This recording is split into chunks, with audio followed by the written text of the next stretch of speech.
Hi hello ಎಲ್ಲರಿಗೂ ನಮಸ್ಕಾರ.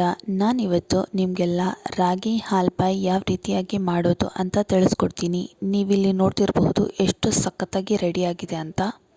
ರಾಗಿ ಹಾಲ್ಪಾಯಿ ಮಾಡೋಕ್ಕೆ ನಾನು ಮೊದಲೇ ರಾಗಿ ಬೆಲ್ಲದ ಹಾಲನ್ನ ರೆಡಿ ಮಾಡಿ ಇಟ್ಕೊಂಡಿದ್ದೀನಿ. ನಾನು ಹೋದ ವಿಡಿಯೋದಲ್ಲಿ ರಾಗಿ ಬೆಲ್ಲದ ಹಾಲು ಯಾವ ರೀತಿಯಾಗಿ ಮಾಡೋದು ಅಂತ ತೋರಿಸ್ಕೊಟ್ಟಿದ್ದೀನಿ. ಲಿಂಕ್ನ ಡಿಸ್ಕ್ರಿಪ್ಷನ್ ಬಾಕ್ಸಲ್ಲಿ ಹಾಕಿರ್ತೀನಿ, ಹೋಗಿ ಚೆಕ್ ಮಾಡ್ಕೊಳ್ಳಿ.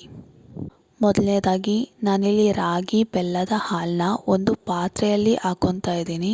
ನಾನು ಗ್ಯಾಸ್ನ ಲೋ ಫ್ಲೇಮಲ್ಲಿ ಇಟ್ಟು ರಾಗಿ ಮಿಶ್ರಣವನ್ನು ಮಿಕ್ಸ್ ಮಾಡ್ಕೊತಾ ಇದ್ದೀನಿ. ನಾನಿಲ್ಲಿ ಬೆಲ್ಲದ ನೀರನ್ನ ಮಿಕ್ಸ್ ಮಾಡ್ಕೊತಾ ಇದ್ದೀನಿ. ನಾನು ರಾಗಿ ಬೆಲ್ಲದ ಹಾಲು ಮಾಡಬೇಕಾದ್ರೆ 1 ಕಣ್ಣೆಯಷ್ಟು ಬೆಲ್ಲವನ್ನು ನೀರಿನಲ್ಲಿ ನೆನೆಸಿಟ್ಟಿದ್ದೆ. ಬೆಲ್ಲ ಸಂಪೂರ್ಣವಾಗಿ ಕರಗಿ ಬೆಲ್ಲದ ನೀರಾಗಿದೆ. ನಾನು ಸ್ವಲ್ಪ ಪ್ರಮಾಣದ ಬೆಲ್ಲದ ನೀರನ್ನು ರಾಗಿ ಬೆಲ್ಲದ ಹಾಲಿಗೆ ಹಾಕ್ಕೊಂಡಿದ್ದೆ. ಇನ್ನು ಉಳಿದಂತಹ ಬೆಲ್ಲದ ನೀರನ್ನು ರಾಗಿ ಹಾಲ್ಪಾಯಿಗೆ ಹಾಕ್ಕೊತಾ ಇದ್ದೀನಿ. ನಾನಿಲ್ಲಿ 2 ಚಮಚದಷ್ಟು ಮನೆಯಲ್ಲಿಯೇ ತಯಾರಿಸಿದಂತಹ ಶುದ್ಧ ಹಸುವಿನ ತುಪ್ಪವನ್ನು ಹಾಕ್ಕೊತಾ ಇದ್ದೀನಿ. ನಾನು ನನ್ನ ಮೊದಲನೆಯ ವಿಡಿಯೋದಲ್ಲಿ ಮನೆಯಲ್ಲಿಯೇ ಕೆನೆಯನ್ನು ಬೆಳೆಸ್ಕೊಂಡು ಯಾವ ರೀತಿಯಾಗಿ ಶುದ್ಧ ಹಸುವಿನ ತುಪ್ಪ ತಯಾರಿಸ್ಬೋದು ಅಂತ ತಿಳಿಸ್ಕೊಟ್ಟಿದ್ದೀನಿ. ನಾನು ಲಿಂಕ್ನ ಡಿಸ್ಕ್ರಿಪ್ಷನ್ ಬಾಕ್ಸಲ್ಲಿ ಹಾಕಿರ್ತೀನಿ. ಮನೆಯಲ್ಲಿಯೇ ಯಾವ ರೀತಿಯಾಗಿ ಶುದ್ಧ ಹಸುವಿನ ತುಪ್ಪ ಮಾಡ್ಬೋದು ಅಂತ ಚೆಕ್ ಮಾಡ್ಕೊಳ್ಳಿ. ನಾವು ರಾಗಿ ಹಾಲ್ಪಾಯಿ ಮಾಡಬೇಕಾದ್ರೆ ಲೋ ಫ್ಲೇಮಲ್ಲಿ ಮಾಡಬೇಕು. ನೀವಿಲ್ಲಿ ನೋಡ್ತಿರ್ಬೋದು, ನಾನು ಲೋ ಫ್ಲೇಮಲ್ಲಿ ರಾಗಿಯ ಮಿಶ್ರಣವನ್ನು ಚೆನ್ನಾಗಿ ಮಿಕ್ಸ್ ಮಾಡ್ತಾಯಿದ್ದೀನಿ. ಲೋ ಫ್ಲೇಮಲ್ಲಿ ಮಾಡಿದ್ರೆ ರಾಗಿ ಹಾಲ್ಪಾಯಿ ಚೆನ್ನಾಗಿ ರೆಡಿ ಆಗುತ್ತೆ. ನಾವು ರಾಗಿಯ ಮಿಶ್ರಣವನ್ನು 1 ಸೆಕೆಂಡ್ ಕೂಡ ಬಿಡಲಾರ್ದಂಗೆ ಕೈ ಆಡಿಸ್ತಾನೇ ಇರಬೇಕು.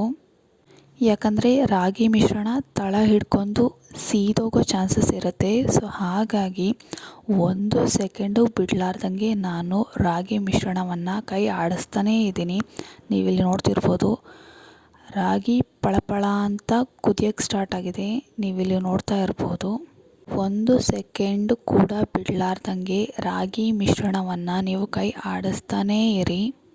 ನೀವಿಲ್ಲಿ ನೋಡ್ತಿರ್ಬೋದು, ರಾಗಿ ಮಿಶ್ರಣ ಗಟ್ಟಿಯಾಗ್ತಾ ಬರ್ತಾ ಇದೆ. ರಾಗಿ ಮಿಶ್ರಣವನ್ನು ನಾವು ಚೆನ್ನಾಗಿ ಕೈ ಆಡಿಸ್ತಾನೇ ಇರಬೇಕು. ನಾವು ರಾಗಿ ಮಿಶ್ರಣವನ್ನು ಬಿಡ್ತಿದ್ದಾಗ ರಿಬ್ಬನ್ ರೀತಿ ಬಂದರೆ ರಾಗಿ ಹಾಲ್ಪಾಯಿ ರೆಡಿಯಾಗಿದೆ ಅಂತ ಅರ್ಥ. ನೀವಿಲ್ಲಿ ನೋಡಬಹುದು, ರಾಗಿ ಮಿಶ್ರಣ ಪಳ ಅಂತ ಕುದೀತಾ ಇದೆ.